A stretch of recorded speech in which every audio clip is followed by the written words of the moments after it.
Show மாதிரி கிட்டத்தட்ட ரஜினிகாந்த் பேசின உடனே அவரே எடிட்டராக இருக்கலாமோ என்று கூட எனக்கு தோன்றி,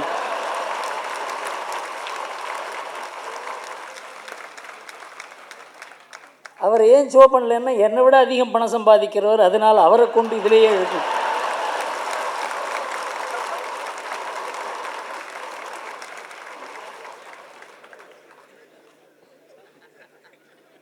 எந்த அளவுக்கு நாம் ஷோவை நினைத்து பெருமைப்படுகிறோமோ, ஷோவும் அது மாதிரி அவருடைய நண்பர்களை பார்த்து பெருமைப்படுவார். அந்த மாதிரி நண்பர்கள் எனக்கு இருக்கிறார்கள் என்று.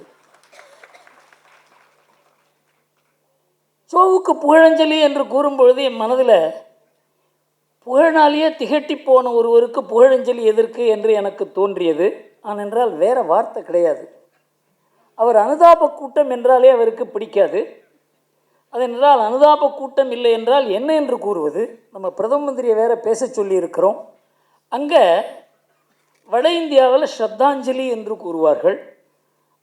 அதுக்கும் இதுக்கும் ஏதாவது ஒரு பொதுவாக ஒரு வார்த்தை இருக்க வேண்டும் என்பதற்காகத்தான் ஷோ அவர்களுக்கு புகழஞ்சலி என்று கூறினோமே தவிர அவருக்கு புகழ் சேர்க்க நம்ம யாராலையும் முடியாது. புகழால் திகட்டி போன ஒருவருக்கு அவர் போன பிறகு அவரை பற்றி பேசி நமக்கு வேண்டுமானால் புகழ் வரலாமே தவிர அவருக்கு புகழை சேர்க்க முடியாது.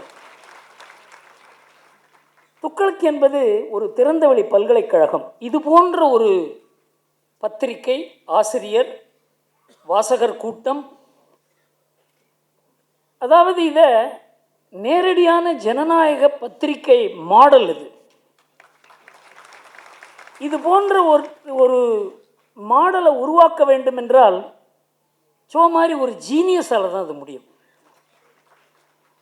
அவரை அந்த ஆண்டு பூரா எழுதிய கருத்துக்களை யார் வேண்டுமானாலும் எழுதி இது தவறு இது சரி என்று கூற முடியும். அவருக்கு அதை பதில் கூறுவார். இது மாதிரி ஒரு பத்திரிகை உலகத்தில் இல்லாத ஒரு உதாரணம். அதே போல் அரசியலில், அதே போல் ஆன்மீகத்துறையில். இந்த சினிமா ஃபீல்டு பற்றி எனக்கு அதிகமாக தெரியாது. என்னை முதல்ல ஷோ அழைத்து கொண்டு போய் ஏதாவது நீ ஷூட்டிங் பார்த்துருக்கியா என்று கேட்டார். நான் பார்த்ததில்லை அப்படின்னு சொன்னேன். ஒரு ஷூட்டிங்க்கு அழைத்து கொண்டு போனால் அங்கே நம்ம ரஜினிகாந்த் அந்த ஷூட்டிங்கில் ஒரு டான்ஸ் எனக்கு ரொம்ப கஷ்டமாக இருந்தது. இப்படியெல்லாம் கூட சினிமாவில் நம்ம ரொம்ப அழகாக பார்க்குறோமே, இந்த இடத்துல இவ்வளோ வித்தியாசமாக இருக்குது, இவ்வளோ கஷ்டப்பட்டு தான் நடிக்கிறாங்க. அப்போ தான் முதல்ல என்னை ஷோ அழைச்சின்னு போய் இந்த உலகமும் உனக்கு தெரிய வேண்டும்பா என்று கூறினார். ஷோ என்னை பார்த்து என்னோட பழக ஆரம்பித்த உடனேயே நீ தமிழ்நாட்டை விட்டு ஏன் விலகி இருக்கிறாய், தமிழ் பத்திரிகை உலகத்தை விட்டு ஏன் விலகி இருக்கிறாய் என்று கேட்டால் நான் சொன்னேன், அங்கே டெல்லியில் இருக்க பெரிய தாதாக்களோட சண்டை போடும்போது இந்த லோக்கல் ரவுடிஸோட சண்டை வேண்டாம் என்பதனால தான் நான் விலகி இருக்கிறேன் என்று கூறினேன்.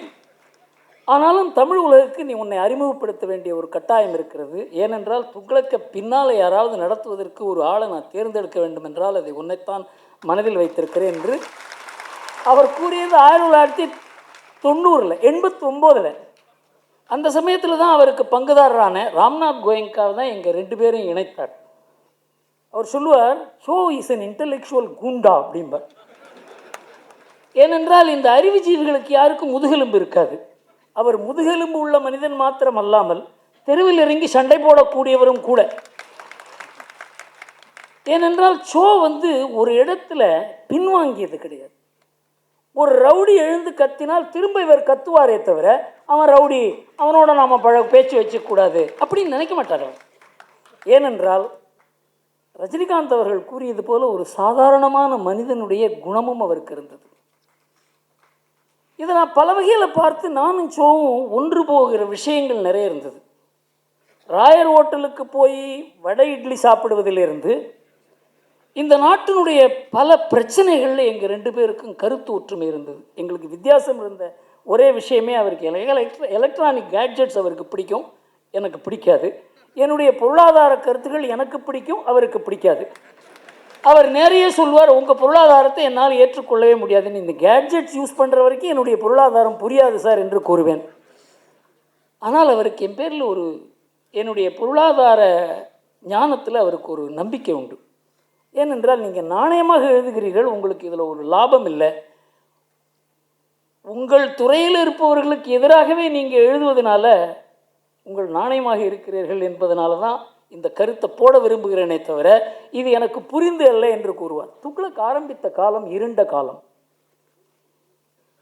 அதாவது நாத்திகம் தலைவிரித்தாடி மறைமுகமாக தேச விரோத சிந்தனைகள் இந்த தமிழ்நாட்டில் வளர்ந்த போது துக்ளக் ஆரம்பிக்கப்பட்டது. சேலத்தில் நடந்த ஒரு ஆன்மீகத்துக்கு நேர்ந்த அவமானத்தை பிரசுரிக்கிறதுக்கு பத்திரிகைகள் எதுக்குமே முதுகெலும்பில்லை. ஸோ தான் அந்த படத்தை எல்லாம் போட்டேன். அந்த அளவுக்கு கெடிபிடி இருந்த காலம். அப்போ கருணாநிதி அந்த பத்திரிகையை தடை செய்த உடனே கருணாநிதி தான் எங்களுக்கு சேல்ஸ் மேனேஜர் என்று அவர் அறிவித்தார். ஸோ அவர்கள் ஒரு இன்டலெக்சுவல் வாலி யுத்தம் என்று கேள்விப்பட்டிருப்பீர்கள். வாலி எதிரியினுடைய பலத்தில் பாதி பலம் அவனுக்கு விடுமா. அதுக்கு என்ன காரணம் என்றால், எதிரி அடிக்கும்பொழுது வாலி விலகி கொள்வானா, அவன் செவரில் போய் அடித்து மண்டை உடஞ்சிருமா. அது மாதிரி சோவை ஏற்றி யாராவது பேசினா இதே மாதிரி நிலைமை தான் வரும். ஏனென்றால் தோன்ற முடியாத, யாருக்கும் தோன்றாத விஷயங்கள் அவருடைய மனதில் தோன்றும். ஐஐடியில் ஒரு மீட்டிங் நடந்து கொண்டிருந்தது. அந்த சமயத்தில் அந்த இடதுசாரிகள் அந்த இடத்துல ரொம்ப தீவிரமாக இருந்த காலகட்டம். அப்போ கிருஷ்ணய்யரை பற்றி, ஜஸ்டிஸ் கிருஷ்ணய்யரை பற்றி சோ நையாண்டித்தனம் செய்து பேசி கொண்டிருந்தார். அப்பொழுது யாரோ ஒருத்தர் எழுந்து, you are criticising Justice Krishnaiyer because he is a leftist அப்படின்னு சொன்னார். அதுக்கு சோ சொன்னார், I am criticising him because thinking has left him, that is why I am criticising him. அதாவது இது போன்ற வார்த்தைகள் இருக்கிறத, இது வாலி யுத்தம் அதாவது இன்டலெக்சுவல் வாலி யுத்தம் செய்தால்தான் இது போன்ற அந்த ஃப்ளாஷஸ் வரும். நான் சோக்கிட்ட சொல்லுவேன், நான் பிரபு சாவ்லா சோ 3 பேர் அமர்ந்து பேசி கொண்டிருந்தோம். பிரபு சாவ்லா இந்தியன் எக்ஸ்பிரஸ் எடிட்டராக இருந்தார். அப்பொழுது நான் சொன்னேன், நாங்கள்லாம் ரொம்ப கஷ்டப்பட்டு பல புத்தகங்கள் படித்து எங்களுக்கு சில சிந்தனைகள் வருகிறது, உங்களுக்கு இப்படி வருகிறதே அது எப்படி? ஒன்றுமே படிக்காத இந்த மாதிரி ஒரு விஷயம். அப்போ ஹிந்து மகாசமுத்திரம் எழுத ஆரம்பிக்கலவர். நான் சொல்லுவேன், ஒரு பத்திரிகையை கூட இப்படி புரட்டுவார் சோ. நாங்கள் விழுந்து விழுந்து படிக்கிறோம், நீங்கள் புரட்டும் போதே உங்களுக்கு விஷயங்கள் எப்படி புரிகிறது? உங்களுக்கும் இந்த ஞானத்துக்கு சம்பந்தமே இல்லை. ஏதோ இவர் சொன்ன மாதிரி தலையில் அது மாதிரி மயிரெலாம் இல்லைன்னா அந்த விஷயங்கள் விழுமோ என்ற, சொட்டை விழுந்தாலும் அந்த மாதிரி ஞானம் விடும் என்ற அர்த்தம் கிடையாது. எனக்கும் சொட்டை விழுந்து கொண்டிருக்கிறது. ஆனால் சோ என்பது ஒரு சகாப்தம் மாத்திரமல்லாமல் எனக்கு தோன்றுவது, இந்த தமிழ்நாட்டினுடைய வரலாறு, அரசியல் வரலாறு, ஆன்மீக வரலாறு நாம் எடுத்து பார்த்தோம் என்றால், அவர் எந்த அளவுக்கு இந்த தமிழ்நாட்டினுடைய மக்களுக்கு ஒரு சரியான திசையை காண்பித்திருக்கிறார் என்பதை நாம் எல்லோரும் சரியாக புரிந்து கொள்வதற்கு ஒரு பெரிய ஆய்வு தேவை. இது சாதாரணமாக இன்றைய நிலைமையை வைத்து பார்க்க முடியாது. அவர் எந்தெந்த காலகட்டத்தில் எந்தெந்த முடிவெடுத்திருக்கிறார் என்பதில் ஒன்று தான் நான் பார்த்தேன். அவருக்கு நாடு தான் முக்கியம், இந்த கலாச்சாரம் முக்கியம், பண்பு முக்கியம், பாரம்பரியம் முக்கியம், இந்த ஆன்மீகம் முக்கியம். இவையெல்லாம் கலந்தது தான் இந்த நாடு. இந்த நாடு அரசியல் மூலமாக உருவாக்கப்பட்ட நாடு அல்ல. இதற்கு பின்னணியில் பெரிய இந்த நாடு ரிஷிமுனிகள் நாடு என்பதை அவர் புரிந்து கொண்டிருந்தனால, அவருக்கு நம்ம ரஜினிகாந்த் அவர்கள் கூறியது மாதிரி, நம்ம விஸ்வநாதன் அவர்கள் கூறியது மாதிரி, தனிப்பட்ட நபர்கள் யாரும் இவர் நண்பர், அதற்காக நாம் இப்படி இருக்க வேண்டும், அவரை இப்படி துதிக்க வேண்டும் அப்படி என்று நினைத்தது கிடையாது. நாடு என்ன, நாட்டுக்கு தேவை என்ன என்பதை மாத்திரம் மனதில் வைத்து, கட்சிகளோ அல்லது தலைவர்களோ 2ஆம் பட்சம் என்பதனால தான் அவர் ஒரு முடிவெடுத்து, அந்த கட்சி தவறு செய்தால் அந்த தவறை திருத்துவதற்காக யார் அவருடைய நண்பரோ அவரையே எதிர்த்து வேலை செய்து அவரை பதவியிலிருந்து இறக்குகிற அந்த திண்மை, அந்த தைரியம், அந்த சாதுரியம், அந்த அளவுக்கு புகழ், மக்களை திரட்டுகிற அந்த தன்மை இருக்கிறது. இதெல்லாம் சாதாரணமான விஷயம் இல்லை. அவர் எடிட்டர்னு கூறி அவரை குறைக்க முடியாது. தலைவர் என்று அவரை சொல்லி அவருடைய இன்டலெக்சுவல் கேப்பபிலிட்டிஸை குறைக்க முடியாது. இந்த மாதிரி ஒரு பெரிய ஒரு சகாப்தம். அவர் என்னை துக்ளக் எடிட்டர் ஆக வேண்டும் என்று கூறிய பொழுதெல்லாம், சோ இது நடக்காத விஷயம், இந்த பத்திரிக்கை உங்களுக்கு அப்புறம் நடக்காது, இதை பற்றி நீங்கள் கனவு காணாதீர்கள் என்று பல பேர் என்கிட்ட சொல்லியிருக்காங்க. துக்ளக் சோவோடு முடிந்துவிடும். ஆனால் சோ சொல்லுவார், இது நடக்கும். ஏன்னா இதுக்கு தேவை இருக்கிறது. துக்ளக் வாசகர்கள் உங்களை ஏற்றுக்கொள்வார்கள். இதை நான் விவரமாக எழுதியிருக்கிறேன். நான் சோக்கிட்ட சொல்லுவேன், நான் ரொம்ப சீரியஸ் பர்சன், நீங்கள் சீரியஸாகவே எந்த விஷயத்தையும் சொல்ல மாட்டீங்க, நீங்கள் நையாண்டித்தனமாக எந்த அளவுக்கு சொல்லி அவர்களுக்கு போதையை ஊட்டி இருக்கிறீர்கள், அதை என்னால் செய்யவே முடியாது என்று கூறி அதிலிருந்து விலகி விலகி வந்தபோது கூட கடைசியில் அந்த பொறுப்பை ஏற்பக்க வேண்டிய ஒரு கட்டாயம் இருந்தது. அந்த கட்டாயத்தின் மூலமாகத்தான் இன்றைக்கு உங்கள் எதிரில் சோவனுடைய சக்சஸராக, அதாவது அந்த தன்மை எனக்கு இல்லைன்னா கூட அந்த கடமையை செய்கிற அந்த உணர்வோடு நான் உங்கள் எதிரில் நிற்கிறேன். ஷோவுக்கு நாடு தான் முக்கியம், எனக்கும் நாடு தான் முக்கியம். இந்த நாடு போல ஒரு நாட்டில் பிறப்பதற்கு நாம் எல்லாம் கொடுத்து வைத்திருக்க வேண்டும் என்பது உணர்வின் மூலமாக சோவும் நானும் இணைந்திருந்ததுனால தான் அவர் இந்த பணியை செய்வதற்கு என்னை தூண்டினார்.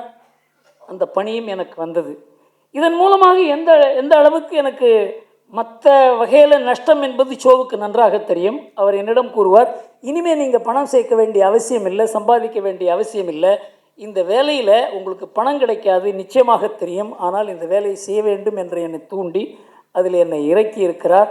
உங்களுடைய எல்லோருடைய ஒத்துழைப்பின் மூலமாகத்தான் துக்ளக்கை நாம் நடத்த முடியுமே தவிர, இந்த துக்ளக் என்கிற ஒரு அறிவு ஜீவித்வம் இந்த நாட்டிலேயே, ஏன் உலகத்திலேயே கூட இந்த மாதிரி ஒரு படைப்பு இல்லாத ஒரு மேகசின் அவர் அதை உருவாக்கி நம் கையில் கொடுத்திருப்பதற்கு அது ஏதோ அது தானாகவே நடக்கும் என்று அவர் நினைக்கவில்லை. அதற்கு ஒரு டீமை உருவாக்கி இருக்கிறார். இங்கே இருக்கவங்கெல்லாம் பார்க்கறதுக்கு சாதாரணமாக இருப்பாங்க, அது தேவ துர்லபம் என்று கூறுவார்கள் சமஸ்கிருத மொழியில். இந்த மாதிரி ஒரு டீமை உருவாக்கி அதை என் கையில் கொடுத்துருக்கிறதுக்கு நான் இது என்னால் இந்த டீமை உருவாக்க முடியாது, இந்த டீமை உருவாக்கி இதை கையில் கொடுத்திருப்பதால் தான் இதை நடத்த முடியும் என்கிற நம்பிக்கையும் அந்த ஆசையும் கூட எனக்கு ஏற்பட்டது. இதை அவர் செய்ய சொன்னது மூலமாக ஏதோ கட்டாயமாக நான் ஏற்றுக்கொள்ளவில்லை. கடைசியில் ஒரு ஆசையும், இந்த வேலை தொடர்ந்து நடக்க வேண்டும், தமிழ்நாட்டுக்கு தேவை, இந்த நாட்டுக்கு தேவை. தமிழ்நாட்டினுடைய அரசியல் இன்றைக்கு திசை தவறி தறிகட்டு போய்கொண்டிருக்கிறத நாம் எல்லாம் பார்த்து கொண்டிருக்கிறோம். இந்த முறையில் துக்ளக்கில் என்ன எழுத வேண்டும் என்பதை நாம் எல்லோரும் இணைந்து ஒரு டீமாக முடிவு பண்ணோம். 1972 சோ என்ன எழுதியிருக்கிறார், 87 என்ன எழுதியிருக்கிறார், இதையெல்லாம் பார்த்து வார்த்தைகள் மாறலாமே தவிர நம்முடைய உணர்வுகளோ, நம்முடைய நோக்கங்களோ, நம்முடைய கொள்கைகளோ, தமிழ்நாடு எந்த திசையில் செல்ல வேண்டும் என்பதை பற்றியோ சோவுக்கும் இப்பொழுது துக்ளக் நடக்கிற அந்த பாணிக்கும் வித்தியாசம் இருக்கக்கூடாது என்று அனைவரும் சேர்ந்து முடிவு செய்து எழுதியவை. அதாவது ஒரு தனி குருமூர்த்தியினுடைய சிந்தனைகள் மாத்திரம் இதில் இல்லை. ஒரு விஷயத்திலையும் எல்லோரையும் சேர்த்து இணைத்து இங்கே எல்லாரும் அமர்ந்திருக்கிறார்கள். அதனால் இந்த டீம் ஒர்க். சொல்லுவார், இங்கே எல்லாருமே அவங்க எல்லாம் ஒரிஜினல் திங்கர்ஸ், ஆனால் வெளியில் இருக்கவங்க யாருக்குமே தெரியல. அதனாலேயே அந்த மதிங்கிற கார்ட்டூனிஸ்ட் அவர் சொன்னார், நீங்கள் எங்கிட்ட வேலை செய்கிறவர்களும் உங்கள் கார்ட்டூன்லாம் என்னுடைய கார்ட்டூன் என்று நினைப்பார்கள், நீங்கள் தினமணிக்கு போங்கள் என்று கூறி அவர் தினமணியில் போய் பெரிய கார்ட்டூனிஸ்டாக வருவதற்கு காரணம் அவருடைய சொந்த கேப்பபிலிட்டி. ஆனால் கிட்ட இருக்க வரைக்கும் எல்லாமே சொல்லி தான் நடப்பது போல ஒரு நிலை. இங்கே இருப்பவங்களாம் அப்படி தான், அவரவர்கள் ஒரிஜினல் திங்கர்ஸ். அந்த மாதிரி சாதாரணமானவர்களை ஒரிஜினல் திங்கர்ஸாக உருவாக்கிய அந்த ஜீனியஸ். இதே திசையில் தான் துக்ளக் போகும். எந்த குடும்ப அரசியல் அவர் கடுமையாக எதிர்த்தார். ஒரு கட்சி தான் குடும்ப அரசியலில் ஈடுபட்டு கொண்டிருந்தது, மாட்டிக்கொண்டிருந்தது. இப்போ இன்னொரு கட்சியும் அதுக்குள் போய்கொண்டிருக்கிறது என்பதை நாம் மறுக்க முடியாது. இதை பார்த்து கொண்டு துக்ளக் சும்மா இருக்காது.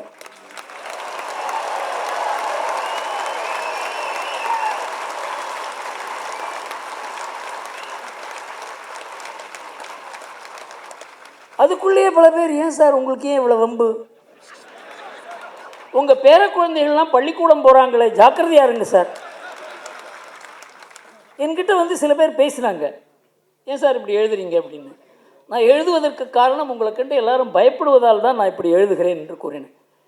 ஒரு பத்திரிகை உலகில் ஒரு பயம் தெரிகிறது, எதிர்த்து பேசக்கூடாது என்று நினைக்கிறார்கள். தமிழ்நாட்டுக்கு நல்லதல்ல, ஜனநாயகத்துக்கு நல்லதல்ல, நம்ம நாட்டினுடைய ஆன்மீகத்துக்கு நல்லதில்லை, இந்த நாட்டினுடைய எந்த விதமான நல்ல குணத்துக்கு இது நல்லதில்லை. இதுக்கெல்லாம் மாற்று மருந்து இன்றைக்கு இருக்கிறது துக்ளக் தான். இதற்கு உங்கள் ஆதரவு வேண்டும் என்று கூறி ஷோவினுடைய பணி தொடர நாம் எல்லா வேலையும் எல்லோரும் ஒரு டீமாக சேர்ந்து வேலை செய்வோம்.